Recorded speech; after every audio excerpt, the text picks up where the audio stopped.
Bonjour à tous, voici aujourd'hui une très bonne morale, ainsi que son exemple. Tout comme les lois de la nature, les lois spirituelles ont été fixées depuis le début de la création, jusqu'à nos jours, et sont inchangeables. Elul est donc un temps particulier. Tout comme les mois tournent et reviennent tous les ans, le mois de Elul, avec son influence spirituelle propre, tourne aussi et revient, procurant à l'homme qui la recherche son pouvoir vivifiant de désir de tchouva. Il n'attend pas que nous soyons prêts à recevoir son influence.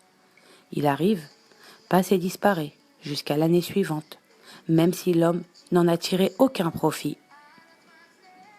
Si un paysan rate la période des semeilles durant laquelle la terre est prête à recevoir les graines, même s'il a les excuses les plus valables du monde, semer à la période des moissons ne servira à rien.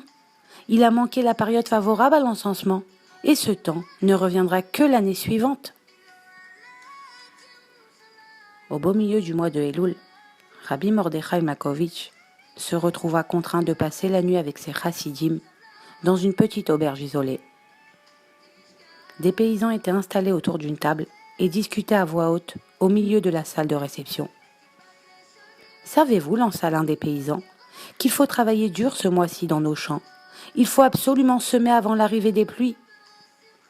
Celui qui n'y mettra pas toutes ses forces n'aura pas de quoi manger cette année. » Le rabbi fut très ému d'entendre cela et dit à ses élèves : « Avez-vous entendu les paroles du paysan ? Il en est de même dans le domaine de la spiritualité. Celui qui ne s'investit pas durant le mois de Elul dans le service divin le ressentira ensuite durant le reste de l'année. Il en est exactement de même pour la spiritualité, nous explique Rav Yeskel Nevinstein. Elul est la période la plus favorable pour se renforcer dans le service divin. C'est le temps de semer.